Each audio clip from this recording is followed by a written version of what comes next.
की अवधि के दौरान श्रम शक्ति का नगर से गांव की ओर प्रवसन। और फोर्थ ऑप्शन है लोगों की अपनी जीविका के लिए ऋतुगत गतिशीलता। 31 का कौन सा ऑप्शन से हो जाएगा दोस्तों? 31 का फर्स्ट ऑप्शन से हो जाएगा नए चरागाहों की खोज में अपने पशुधन के साथ लोगों की ऋतुगत गतिशीलता। ऋतु प्रवास से अभिप्राय नए चरागाहों की खोज में अपने पशुधन के साथ लोगों की ऋतुगत गतिशीलता है। ऋतु प्रवास पहाड़ी जनजातियों में प्रचलित है जो अपने पशुओं के साथ ऋतु के अनुसार घाटी और पर्वतीय भागों में प्रवास करती हैं। नेक्स्ट क्वेश्चन है 32 क्वेश्चन। निम्नलिखित के सही जोड़े बनाइए। सही जोड़े बनाइए दोस्तों। 32 का कौन सा ऑप्शन से होगा? फोर्थ ऑप्शन सही हो जाएगा। चौथा, तीसरा, दूसरा, पहला। अंतर्भेदी अग्नि सेलों का मिलान ग्रेनाइट से करेंगे। बहिर्भेदी अग्नि सेल का निर्माण सेलों का मिलान थर्ड ऑप्शन से करेंगे बेसाल्ट।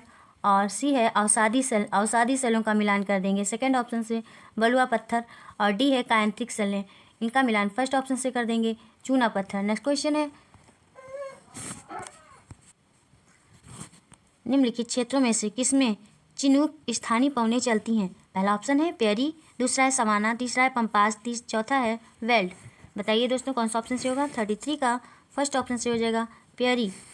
चिनूक नामक स्थानीय पवन पेरी जलवायु क्षेत्र में चलती है। यह एक गर्म हवा होती है जो उत्तरी अमेरिका के रॉकी पर्वत श्रेणियों के पूर्वी ढाल पर चलती है। पशुपालकों के लिए यह हवा लाभदायक सिद्ध होती है क्योंकि इससे चरागाहों से बर्फ हट जाती है। नेक्स्ट क्वेश्चन है 34 क्वेश्चन। वायुमंडलीय परतों में से कौन सी परत रेडियो प्रसारण में सहायता करती है? पहला है शुभमंडल, दूसरा है मध्यमंडल, तीसरा है बाह्यमंडल, चौथा है समतापमंडल। बताइए दोस्तों कौन सा ऑप्शन से होगा इस क्वेश्चन का?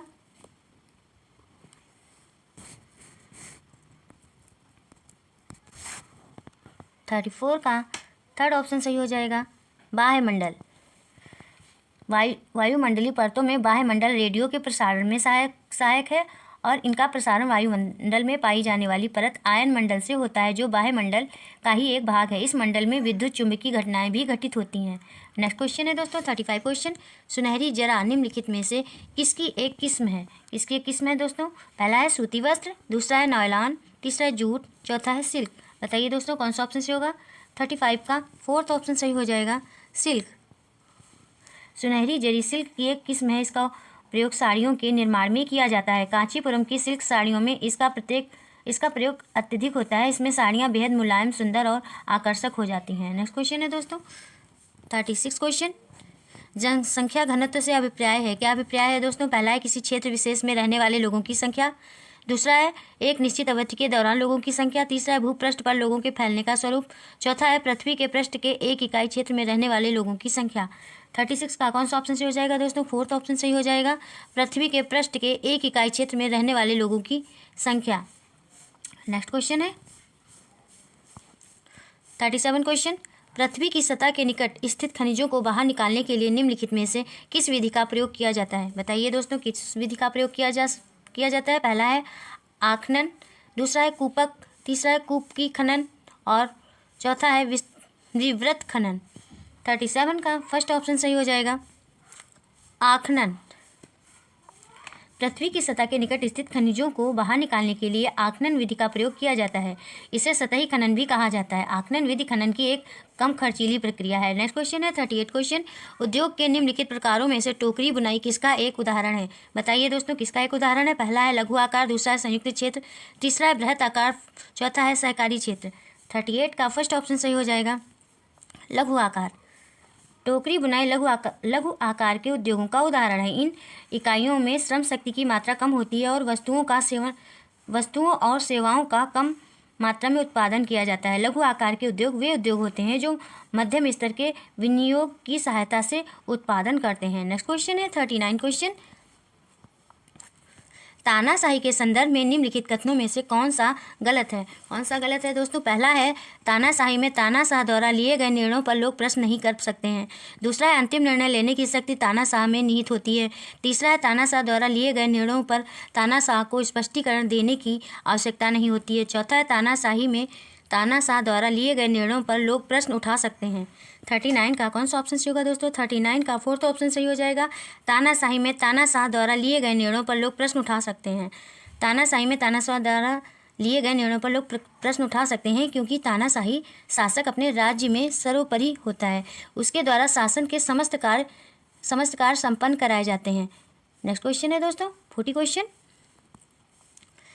कृष्ण राज सागर बांध निम्नलिखित नदियों में से किस पर बनाया गया है? पहला है गोदावरी, दूसरा है कृष्णा, तीसरा है कावेरी, चौथा है महानदी। बताइए दोस्तों 40 का कौन सा ऑप्शन सही हो जाएगा? 40 का थर्ड ऑप्शन सही हो जाएगा, कावेरी। कृष्णा राज सागर बांध कावेरी नदी पर बनाया गया है। यह कर्नाटक में स्थित है। इस बांध की ऊंचाई 125 फीट लंबाई इसकी ऊंचाई 125 फीट है और लंबाई 3.5 किलोमीटर है। नेक्स्ट क्वेश्चन है 41 क्वेश्चन। हिंदू उत्तराधिकार संशोधन अधिनियम 2005 मृतक पिता की संपत्ति में समान अधिकार प्रदान करता है।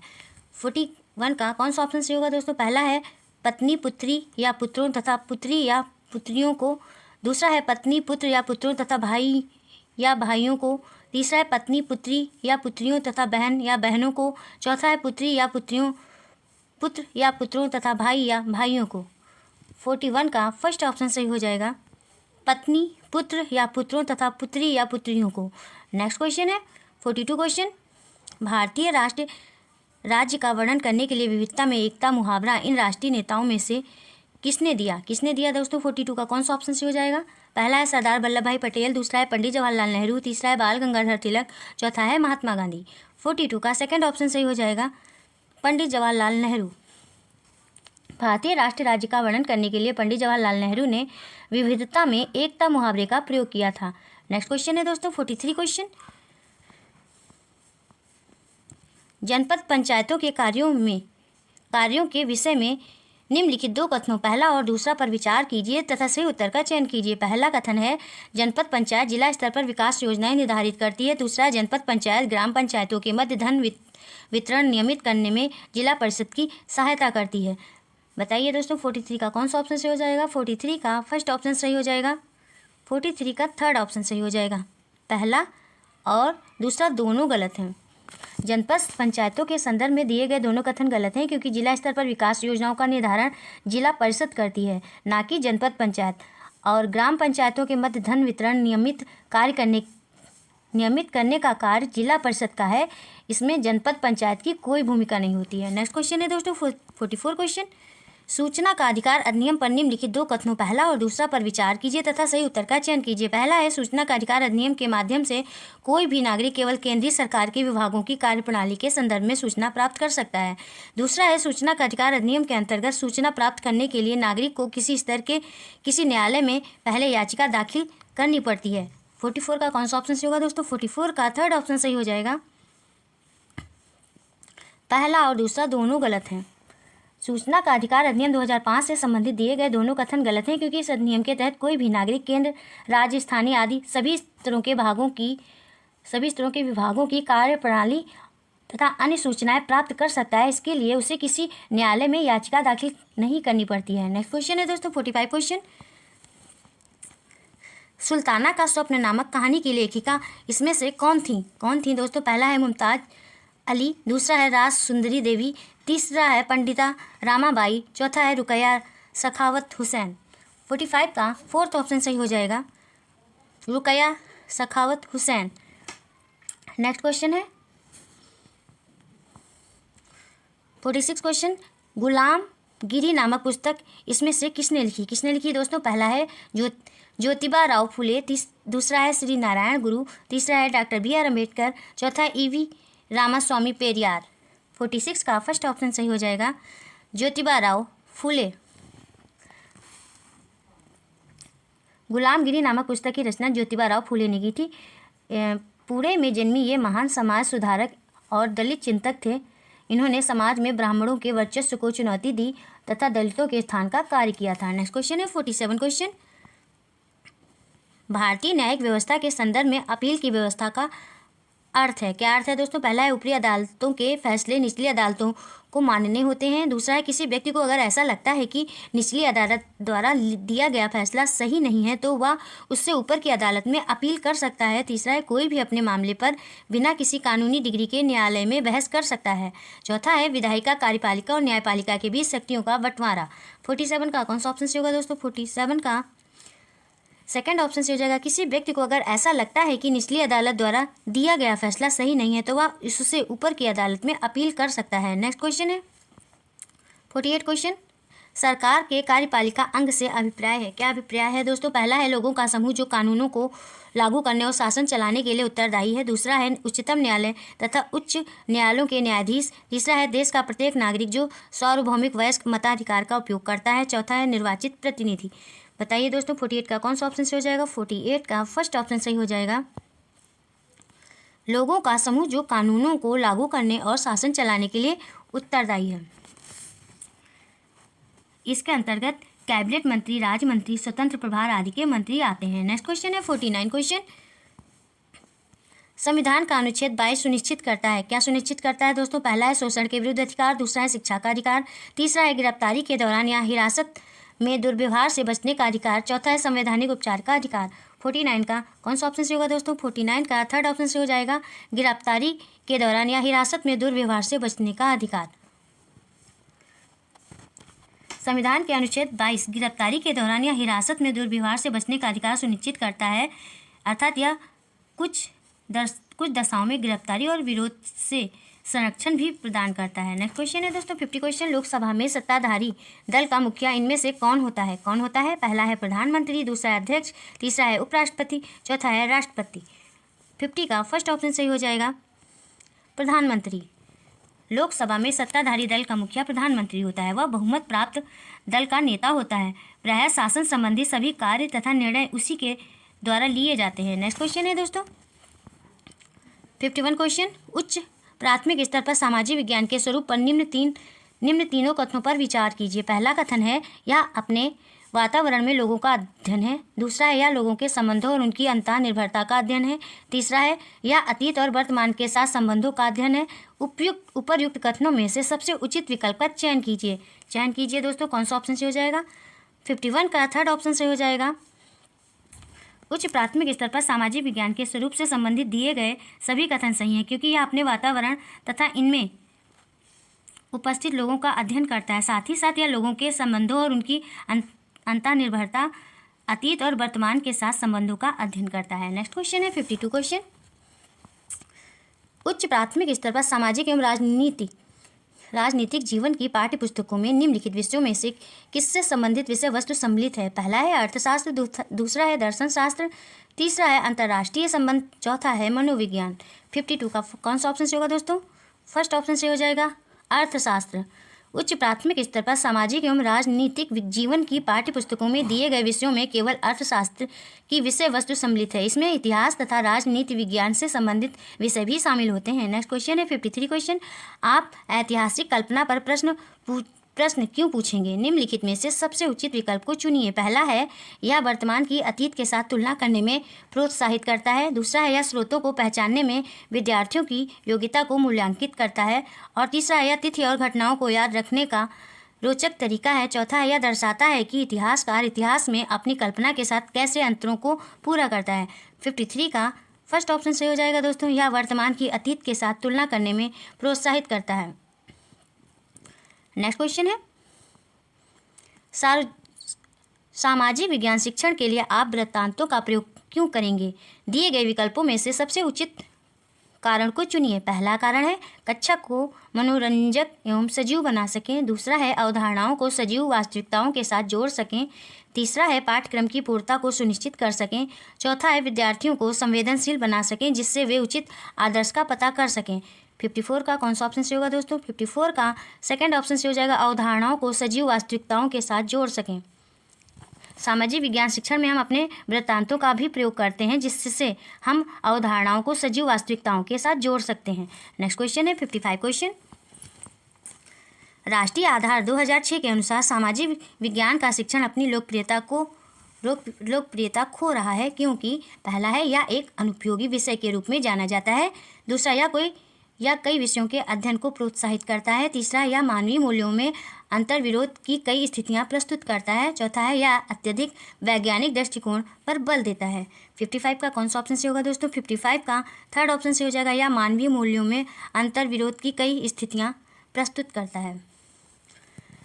राष्ट्रीय आधार समूह के अनुसार सामाजिक विज्ञान का शिक्षण अपनी लोकप्रियता खो रहा है क्योंकि यह मानवीय मूल्यों में अंतर्विरोध की कई स्थितियां प्रस्तुत करता है। इन अंतर्विरोधों के चलते सामाजिक विज्ञान शिक्षण का महत्व भी कम हो रहा है। नेक्स्ट क्वेश्चन है 56 क्वेश्चन। निम्नलिखित में से कौन सा विकल्प विद्यालय आधारित आकलन का अनुपयुक्त वर्णन है? पहला है या गैर शैक्षिक पक्षों को सम्मिलित करता है, दूसरा या सभी पक्षों को सम्मिलित करता है, तीसरा या केवल सहगामी पक्षों को सम्मिलित करता है, चौथा है या शैक्षिक पक्षों को सम्मिलित करता है। 56 का कौन सा ऑप्शन सही होगा दोस्तों? थर्ड ऑप्शन सही हो जाएगा, या केवल सहभागी पक्षों को सम्मिलित करता है। विद्यालय आधारित आकलन के अंतर्गत अध्यापक सभी शैक्षिक एवं गैर शैक्षिक पक्षों को सम्मिलित करता है। इसमें कक्षा कक्ष में अपनाई जाने वाली कार्यविधियां, विद्यालय प्रभावशीलता, विद्यालय का बुनियादी ढांचा, सामुदायिक भागीदारी आदि को शामिल किया जाता है। इसमें सहभागी पक्षों का सम्मिलन नहीं है। नेक्स्ट क्वेश्चन है दोस्तों 57 क्वेश्चन। एक शिक्षक का सामाजिक विज्ञान के विषय को संपादित करने की भूमिका पर निम्नलिखित पहला और दूसरा कथनों पर विचार कीजिए तथा सही उत्तर का चयन कीजिए। पहला कथन है शिक्षक सभी विद्यार्थियों की गरिमा को अवश्य सुनिश्चित करें और संवेदनशीलता के साथ चर्चा को शुरू करें। दूसरा कथन है शिक्षक लड़कों के साथ तथ्यों और लड़कियों की भावनाओं पर अवश्य बल दें।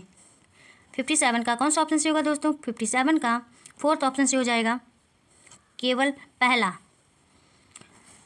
एक शिक्षक द्वारा सामाजिक विज्ञान विषय को पढ़ाते समय ये ध्यान देना चाहिए कि वह सभी विद्यार्थियों की गरिमा को सुनिश्चित करें तथा संवेदनशीलता के साथ विषय पर चर्चा शुरू करें। शिक्षक द्वारा लड़कों के साथ तथ्यों और लड़कियों के साथ भावनाओं पर बल देने पर दोनों के बीच भेदभाव होगा, इसलिए एक शिक्षक को यह कार्य नहीं करना चाहिए। नेक्स्ट क्वेश्चन है 58 क्वेश्चन। सामाजिक विज्ञान का अध्ययन वैज्ञानिक क्यों है?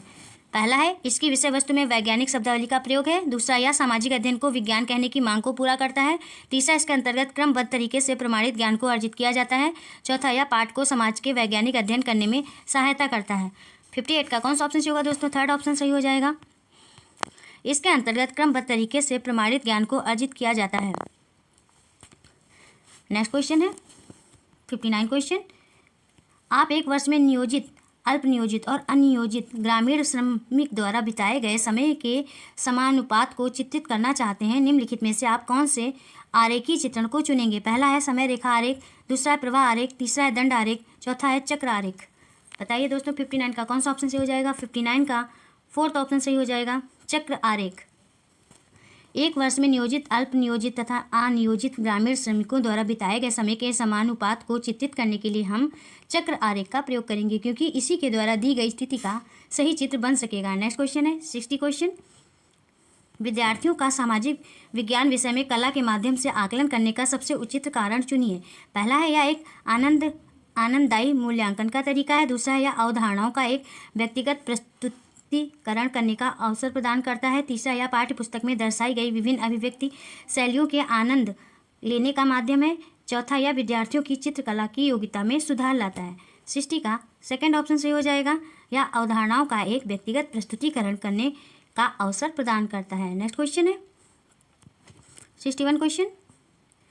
निम्नलिखित में से भूमंडलीय तापन पर हुई परियोजनाओं में से कौन सा द्वितीयक स्रोत पर आधारित है? पहला है मौसम वैज्ञानिक के कार्यालय द्वारा एकत्रित मौसम के अभिलेखित आंकड़ों पर आधारित आरेखीय निरूपण, दूसरा है एक पुस्तक में उल्लिखित मौसम में हुए परिवर्तन पर आधारित चर्चा करना, तीसरा है भूमंडलीय तापन पर चित्रों का कोलार्ज बनाना, चौथा है एक क्षेत्र में रह रहे वरिष्ठ नागरिकों से मौसम में होने वाले परिवर्तनों पर साक्षात्कार।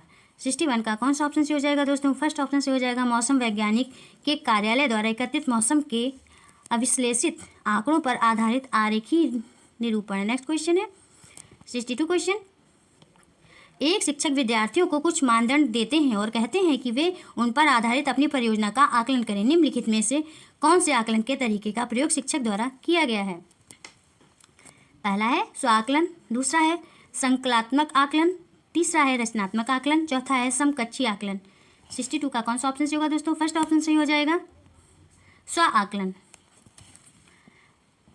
स्व आकलन में व्यक्ति अपने व्यक्तित्व की विशेषताओं के बारे में जानकारी एकत्रित करके उसके आधार पर अपना आकलन करता है। नेक्स्ट क्वेश्चन है दोस्तों 63 क्वेश्चन है नागरिक शास्त्र की नामावली में राष्ट्रीय पाठ्यचर्या की रूपरेखा एनसीएफ 2005 ने बदलाव का क्या सुझाव दिया है? पहला है सामाजिक और राजनीतिक जीवन, दूसरा है अर्थशास्त्र, तीसरा है भूगोल, चौथा है इतिहास। 63 का कौन सा ऑप्शन सही होगा दोस्तों? 63 का फर्स्ट ऑप्शन सही हो जाएगा, सामाजिक और राजनीतिक जीवन। राष्ट्रीय पाठ्यचर्या की रूपरेखा 2005 में नागरिक शास्त्र की नामावली में परिवर्तन कर उसे सामाजिक और राजनीतिक जीवन करने का सुझाव दिया गया है। नेक्स्ट क्वेश्चन है 64 क्वेश्चन। निम्नलिखित में से उच्च प्राथमिक स्तर पर सामाजिक विज्ञान के कक्षा कक्ष में आप किस मूल्य पर सबसे कम बल देंगे? पहला है वैज्ञानिक दृष्टिकोण, दूसरा है समानता, तीसरा है सहयोग, चौथा है प्रतियोगितात्मकता। 64 का फोर्थ ऑप्शन से हो जाएगा दोस्तों, प्रतियोगितात्मकता। नेक्स्ट क्वेश्चन है 65 क्वेश्चन। विद्यार्थियों के संकलनात्मक आकलन का उद्देश्य क्या है? पहला है परियोजना का आकलन, दूसरा है पाठ के अंत में आकलन, तीसरा है सत्र के समाप्त होने पर आकलन, चौथा है कक्षा के दौरान आकलन। 65 का थर्ड ऑप्शन सही हो जाएगा, सत्र के समाप्त होने पर आकलन। विद्यार्थियों के संकलनात्मक आकलन का उद्देश्य सत्र की समाप्ति पर उसका संपूर्ण आकलन करना है। संकलनात्मक आकलन के आधार पर विद्यार्थियों के मानसिक, व्यवहारिक, निर्णय एवं निर्माणात्मकता, कौशल आदि का आकलन किया जाता है। नेक्स्ट क्वेश्चन है 66 क्वेश्चन। मान लीजिए एक शिक्षक को कक्षा 7 में पाठ ठंडा रेगिस्तान लद्दाख पढ़ाना है। निम्नलिखित में से कौन सी विधि सबसे अधिक उचित होगी? पहला है प्रतीक अध्ययन विधि, दूसरा है क्षेत्रीय विधि, तीसरा है कार्यशाला विधि, चौथा है सर्वेक्षण विधि। 66 का कौन सा ऑप्शन से हो जाएगा दोस्तों? 66 का फर्स्ट ऑप्शन से होगा प्रतीक अध्ययन विधि। जब कक्षा में ठंडा रेगिस्तान लद्दाख विषय पर पढ़ाना हो तो हम इसे पढ़ाने के लिए प्रतीक अध्ययन विधि का प्रयोग करेंगे। इससे विद्यार्थी संबंधित विषय को सहजता से सीखेंगे और समझेंगे। नेक्स्ट क्वेश्चन है 67 क्वेश्चन। उच्च प्राथमिक स्तर पर ऐतिहासिक तथ्यों या इतिहास लेख को पढ़ाने के लिए निम्नलिखित में से कौन सी विधि अधिक प्रासंगिक है? पहला है समस्या समाधान विधि, दूसरी है स्रोत विधि, तीसरी है मानचित्र विधि, चौथी है परियोजना विधि। 67 का सेकंड ऑप्शन सही हो जाएगा, स्रोत विधि। स्रोत उच्च प्राथमिक स्तर पर ऐतिहासिक तथ्यों या इतिहास लेख को पढ़ाने के लिए स्रोत विधि सबसे अधिक प्रासंगिक होगी, क्योंकि इन स्रोतों को प्रत्यक्ष देखकर विद्यार्थी उसे आसानी से समझ लेता है। नेक्स्ट क्वेश्चन है 68 क्वेश्चन। राष्ट्रीय पाठ्यचर्या की रूपरेखा एनसीएफ 2005 की प्रस्तुति के अनुसार बच्चों का विद्यालय जीवन निम्नलिखित में से किसके साथ जुड़ना चाहिए? पहला है मुख्यधारा के विचार, दूसरा है विद्यालय की आधारभूत संरचना, तीसरा है वार्षिक परीक्षा, चौथा है विद्यालय के बाह्य वातावरण। 68 का कौन सा ऑप्शन से हो जाएगा दोस्तों? 68 का फोर्थ ऑप्शन से हो जाएगा विद्यालय के बाह्य वातावरण।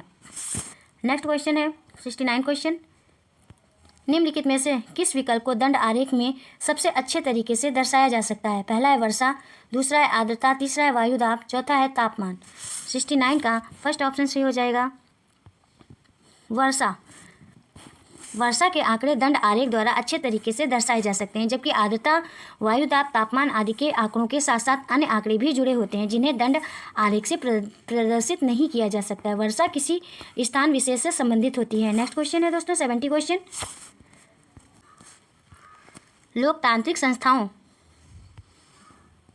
की समझ को विकसित करने के लिए निम्नलिखित में से सबसे उचित पाठ्यक्रम संकलित उपागम को चुनिए।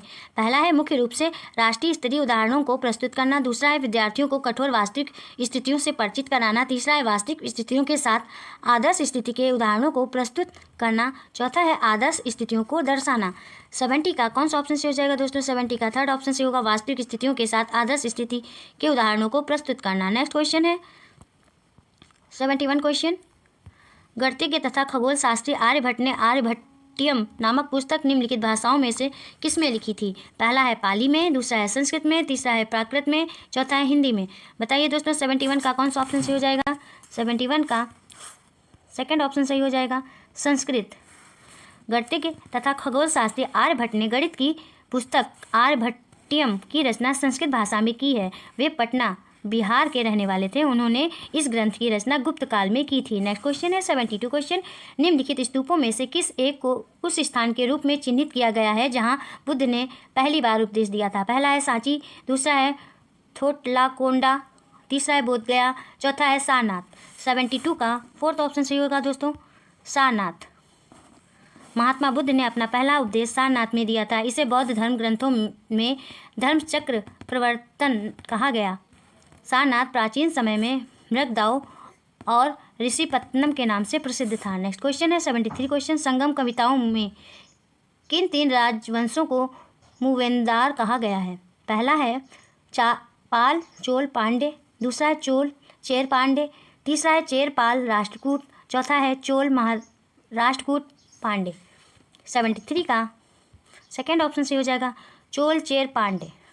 संगम कविताओं में चोल, चेर, पांडे 3 राजवंशों को मूवेंदार कहा गया है। संगम कविताओं में अहनानूर और पुरानानूर विशेष प्रसिद्ध है। नेक्स्ट क्वेश्चन है 74 क्वेश्चन।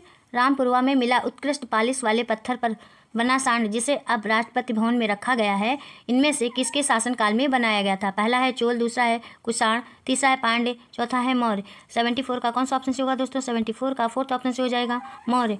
रामपुरवा स्तंभ शीर्ष पर उत्कृष्ट पालिश वाले पत्थर पर सांड की आकृति उत्कीर्ण है। इसका निर्माण मौर्य शासक अशोक ने करवाया था। यह बिहार के चंपारण जिले में स्थित है। अब यह राष्ट्रपति भवन में रखा गया है। नेक्स्ट क्वेश्चन है 75 क्वेश्चन। 75 क्वेश्चन है, विशिष्टता द्वैत के सिद्धांत को इनमें से किसने विचारधीन प्रस्तुत किया? पहला है रामानुज, दूसरा है बसवन्ना, तीसरा है अलमाप्रभु और चौथा है शंकर। 75 का कौन सा ऑप्शन से होगा दोस्तों? 75 का फर्स्ट ऑप्शन से हो जाएगा, रामानुज। विशिष्टता द्वैत के सिद्धांत का प्रतिपादन रामानुज ने किया है। उन्होंने श्री संप्रदाय की स्थापना की थी। वे भक्ति आंदोलन के प्रमुख संत थे। उनका समय 12वीं शताब्दी माना जाता है। ये तमिलनाडु के रहने वाले थे। नेक्स्ट क्वेश्चन है दोस्तों 76 क्वेश्चन। अभिलेखागार वह स्थान है जहाँ पहला ऑप्शन है ऐतिहासिक पांडुलिपियों तथा दस्तावेजों को रखा जाता है। दूसरा है खुदाई में पाई गई पशुओं और पक्षियों की हड्डियों को रखा जाता है। तीसरा है तत्वज्ञों द्वारा प्राप्त किए गए पत्थर और ईंटों की बनी इमारतों के अवशेषों को रखा जाता है। चौथा है खुदाई में पाई गई मूर्तियों को रखा जाता है। 76 का कौन सा ऑप्शन सही होगा दोस्तों? फर्स्ट ऑप्शन सही हो जाएगा, ऐतिहासिक पांडुलिपियों तथा दस्तावेजों को रखा जाता है। नेक्स्ट क्वेश्चन है 77 क्वेश्चन। 12वीं शताब्दी के मध्य कर्नाटक में प्रारंभ हुए वीर शैव आंदोलन के संदर्भ में निम्नलिखित कथनों में से कौन सा एक सही है? दोस्तों? पहला है इसने विट्ठल की पूजा पर बल दिया। दूसरा है यह सभी प्रकार के कर्मकांड का विरोधी था पर मूर्ति पूजा को बढ़ावा दिया। तीसरा है इसने जाति और नारी के प्रति व्यवहार के बारे में ब्राह्मणवादी विचारधारा के विरुद्ध तर्क दिया। चौथा है यह नामदेव और उनके साथियों द्वारा शुरू किया गया। 77 का कौन सा ऑप्शन सही होगा दोस्तों? थर्ड ऑप्शन सही हो जाएगा, इसने जाति और नारी के प्रति व्यवहार के बारे में ब्राह्मणवादी विचारधारा के विरुद्ध तर्क दिया।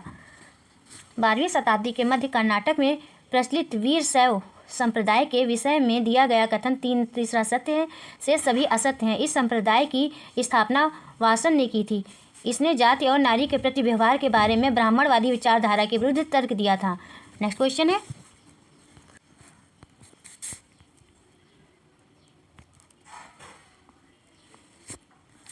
78 क्वेश्चन है। दिल्ली की आरंभिक सल्तनत के समय में बंदगाह के बारे में निम्नलिखित 2 कथनों पहला और दूसरा पर विचार कीजिए तथा सही उत्तर का चयन कीजिए। पहला है बंदगाह विशेष गुलाम थे जिन्हें सैनिक सेवा के लिए खरीदा जाता था और उन्हें राज्य के बहुत से महत्वपूर्ण राजनीतिक पदों पर कार्य करने के लिए बड़ी सावधानी से प्रशिक्षित किया जाता था। दूसरा है बंदगाह पूरी तरह अपने मालिकों पर निर्भर होते थे, इसलिए सुल्तान उन पर विश्वास नहीं कर सकते थे और ना उन पर निर्भर हो सकते थे। 78 का कौन सा ऑप्शन सही होगा दोस्तों? 78 का थर्ड ऑप्शन सही हो जाएगा, पहला सही है और दूसरा गलत है। नेक्स्ट क्वेश्चन है 79 क्वेश्चन। इन नागरिकों में से किसने भारत का समुद्री रास्ता पाने के लिए पश्चिम की ओर प्रस्थान कर अटलांटिक महासागर को पार किया? पहला है क्रिस्टोफर कोलंबस, दूसरा है फाजियन, तीसरा है जुएन जंग और चौथा है वास्को डी गामा। 79 का कौन सा ऑप्शन से होगा दोस्तों? फर्स्ट ऑप्शन से हो जाएगा, क्रिस्टोफर कोलंबस।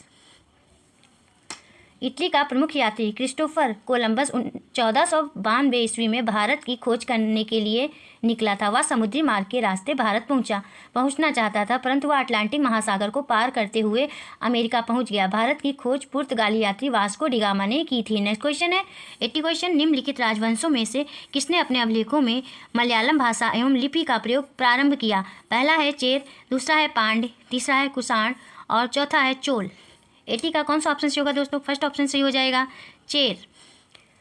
चेर शासकों ने अपने अभिलेखों में मलयालम भाषा और लिपि का प्रयोग प्रारंभ किया था। चेर राजवंश वर्तमान केरल में स्थित एक प्राचीन राजवंश था। चेरों का राजकीय चिन्ह धनुष था। चोल और पांड्य इसके पड़ोसी राजवंश थे। चोल इनमें से अधिक शक्तिशाली थे। नेक्स्ट क्वेश्चन है 81 क्वेश्चन। वर्ष 1906 में हुए सोंग्राम संगमा के विद्रोह का कारण था। पहला है गुजरात में पाटीदार किसानों पर अंग्रेजों द्वारा थोपे गए भारी लगान के खिलाफ विद्रोह। दूसरा है असोम में आदिवासी समूहों द्वारा किया गया औपनिवेशिक वन कानूनों का विरोध। तीसरा है नील के बागान मालिकों के विरुद्ध चंपारण में किसानों ने विद्रोह किया। चौथा है अंग्रेजों द्वारा निर्धारित व्यापार की असमान शर्तों के विरुद्ध बंगाल में मुस्लिम व्यापारियों का उठ खड़ा होना। 81 का कौन सा ऑप्शन सही हो जाएगा दोस्तों? 81 का सेकंड ऑप्शन सही होगा, असोम में आदिवासी समूहों द्वारा किया गया औपनिवेशिक वन कानूनों का विरोध। नेक्स्ट क्वेश्चन है 82 क्वेश्चन। ब्रिटिश सरकार ने वर्ष 1927 में भारत में अपनी अगुवाई में साइमन कमीशन भेजा, जिसका विरोध किया गया क्योंकि पहला है इस आयोग में अंग्रेजों की अपेक्षा भारतीय प्रतिनिधियों की संख्या ना के बराबर थी। दूसरा है इसमें कोई भी भारतीय महिला प्रतिनिधि नहीं थी और तीसरा है इनमें केवल अंग्रेजी पढ़े लिखे भारतीय प्रतिनिधियों को शामिल किया गया था। चौथा है इस आयोग में कोई भारतीय प्रतिनिधि नहीं था। 82 का कौन सा ऑप्शन से हो जाएगा दोस्तों? 82 का फोर्थ ऑप्शन से हो जाएगा, इस आयोग में कोई भारतीय प्रतिनिधि नहीं था।